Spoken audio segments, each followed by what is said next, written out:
അത് 2013 നവംബർ 15 കാണപ്പെട്ട അത്ഭുതം 2025 മെയ് 31 വത്തിക്കാൻ ഔദ്യോഗികമായി അംഗീകരിച്ചു. പതിക്കലച്ചൻ്റെ അവസാന നാളുകളിൽ അച്ഛൻ ജീവിച്ചത് ശാന്തിഭവനിലായിരുന്നു. ശാന്തിഭവൻ്റെ director father Thomas Amakkattu father ഇപ്പോൾ നമ്മളോടൊപ്പം ചേരുന്നുണ്ട് അച്ഛനെ അനുസ്മരിക്കുന്നതിനായിട്ട്.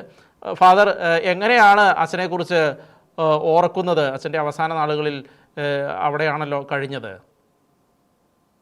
അതെ, ബഹുമാനപ്പെട്ട തോമസ് പതിക്കലച്ചൻ കഴിഞ്ഞ 6-7 മാസമായിട്ടുള്ളൂ ക്രിസ്ത്യോമിലേക്ക് വന്നിട്ട്. അതുവരെയും അച്ഛന്റെ കുടുംബ വീട്ടിലായിരുന്നു അച്ഛൻ ഉണ്ടായിരുന്നത്.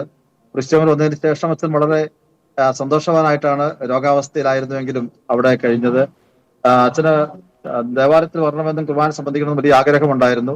കഴിഞ്ഞ 1-2 ആഴ്ചയായിട്ട് അച്ഛനെ വീൽ ചെയറിൽ കുർബാനയ്ക്ക് ചാപ്പലിൽ കൊണ്ടുവരുമായിരുന്നു, കുർബാന സംബന്ധിക്കുമായിരുന്നു. സന്തോഷത്തോടു കൂടി അങ്ങനെ സന്തോഷിച്ച് നടന്നു.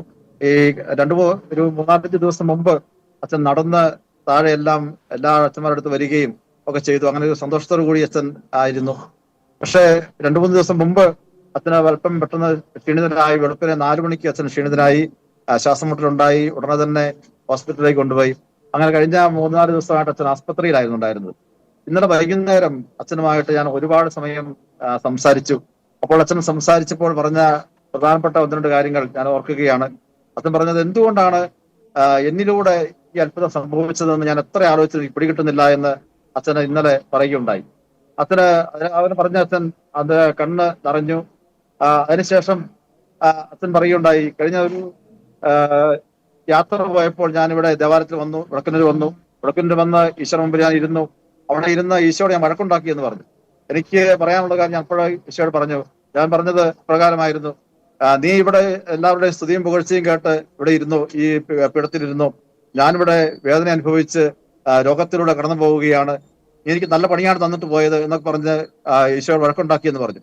അത്രയും ഒരു ഈശോയോട് ഒരു വലിയ ആത്മബന്ധം സൂക്ഷിച്ചുകൊണ്ട് ഒരു സുഹൃത്തിനോട് സംസാരിക്കുന്ന പോലെയും വഴക്കുണ്ടാക്കുന്ന പോലെയും ഉള്ള ഒരു ബന്ധത്തോടു കൂടിയാണ് അച്ഛൻ ഈശോയോട് സംസാരിക്കുകയും പ്രാർത്ഥിക്കുകയും ചെയ്യുന്ന ആ അനുഭവം അച്ഛൻ പങ്കുവെച്ചത്. അപ്പൊ അച്ഛന്റെ ആ ഒരു ഈശോയോടുള്ള വലിയ വ്യക്തിപരമായ ബന്ധം അച്ഛന്റെ ആ സംസാരത്തിൽ നിന്ന് കാണുവാനായിട്ട് സാധിച്ചു. അത്രയും കൃത്യതയോടു കൂടിയാണ് അച്ഛൻ അതിനെക്കുറിച്ച് സംസാരിച്ചത്.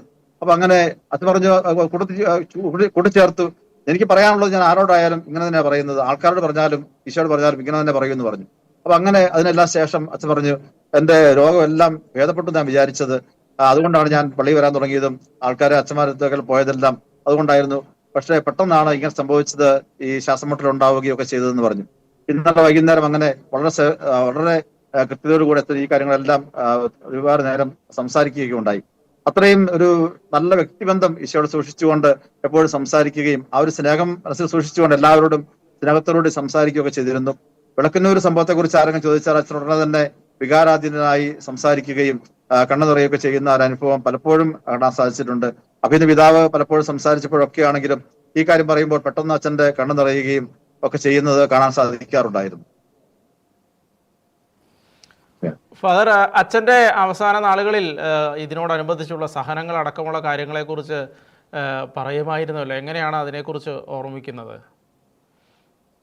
അച്ഛന്റെ സഹനത്തെ കുറിച്ച് സംസാരിക്കുമ്പോൾ അച്ഛന് അങ്ങനെ ഒരു വിഷമത്തോടുകൂടി അല്ല അതിനെ കാണുന്നത്. കാരണം ഈശോ കൊടുത്തൊരു സമ്മാനം എന്നതുപോലെയാണ് അതിനെ സ്വീകരിച്ച് അതിനെ കണ്ടിരുന്നത് എന്ന് തോന്നാറുണ്ടായിരുന്നു. കാരണം അതൊരു അസ്വസ്ഥതയായിട്ട് പറയുകയോ അതിന്റെ പേരിൽ ഒരു പരിഭവം ഉണ്ടാവുകയോ ഒന്നും ചെയ്യുന്നുണ്ടായിരുന്നില്ല.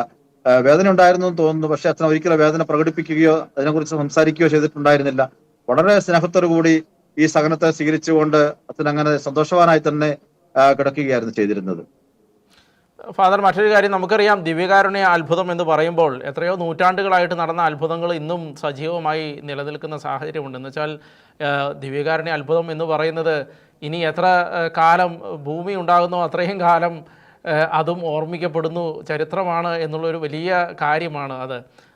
എങ്ങനെയാണ് നമുക്ക് ഫാദറിൻ്റെ ഒരു ആത്മീയ ജീവിതത്തെക്കുറിച്ച് പറയാൻ കഴിയുക, ആളുകളുമായി പങ്കുവയ്ക്കാൻ കഴിയുന്നത്?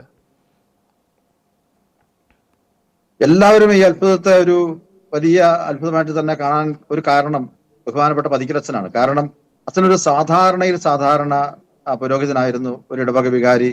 പ്രത്യേകിച്ച് യാതൊരുവിധ വലിയ ധ്യാനഗുരുവോ അങ്ങനെയുള്ള സിദ്ധികളോ അങ്ങനെയുള്ള ആളൊന്നും ആയിരുന്നില്ല. സാധാരണ ഒരു വികാരിച്ചനായിട്ട് ഇടവകൾ ശുശ്രൂഷ ചെയ്തുകൊണ്ടിരുന്ന ഒരാളായിരുന്നു.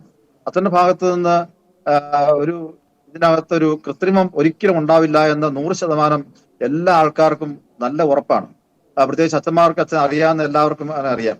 അതുകൊണ്ട് ഇതൊരു യഥാർത്ഥത്തിൽ അച്ഛന്റെ കരങ്ങൾ സംഭവിച്ച ഒരു വലിയ അത്ഭുതമായിട്ട് മാത്രമേ ഇതിനെ കാണാനായിട്ട് സാധിക്കുകയുള്ളൂ. അച്ഛന്റെ അതുകൊണ്ടാണ് അച്ഛൻ എപ്പോഴും വികാരാധീനനാകുന്നത്. എന്തുകൊണ്ടാണ് എന്റെ കരങ്ങളിലൂടെ ഇങ്ങനെ ഒരു അത്ഭുതം സംഭവിച്ചത് എനിക്ക് എത്ര ആലോചന പിടികിട്ടുന്നില്ല എന്ന് അച്ഛൻ പറയാറുണ്ട്. അച്ഛന്റെ ആ നിസ്സാരതയെയും അച്ഛന്റെ കുറവുകളൊക്കെ കുറിച്ച് അച്ഛന് ബോധ്യമുണ്ട്. ആ കുറവുകളിലൊക്കെ അതൊന്നും അല്ല ദൈവം പരിഗണിക്കുന്നത്. കർത്താവ് ഒരു മനുഷ്യന്റെ കുറവുകളോ അവന്റെ പരിമിതികളോ ഒന്നും അല്ല പരിഗണിക്കുന്നത്, മറിച്ച് ദൈവം പ്രവർത്തിക്കുവാൻ ഏറ്റവും നിസ്സാരമായ അവസരങ്ങളാണ് ഉപയോഗിക്കുന്നത് എന്ന് തീർച്ചയായിട്ടും അച്ഛനിലൂടെ സംഭവിച്ച ഈ അത്ഭുതത്തെ ഓർക്കുമ്പോൾ നമുക്ക് വായിച്ചെടുക്കാവുന്നതാണ്. വളരെ നന്ദി ഫാദർ, ഈ വിഷയവുമായി ബന്ധപ്പെട്ട് ഞങ്ങളോട് സംസാരിച്ചതിന്. പതിക്കലച്ചൻ അവസാനമായി താമസിച്ച ശാന്തിഭവനിലെ ഡയറക്ടർ ഫാദർ തോമസ് ആമ്പക്കാട്ട് ഫാദറാണ് ഇപ്പോൾ നമ്മളോട് ഈ വിഷയവുമായി ബന്ധപ്പെട്ട് സംസാരിച്ചത്. വളരെ നന്ദി ഫാദർ, വളരെ നന്ദി. മറ്റൊരു വാർത്തയിലേക്ക്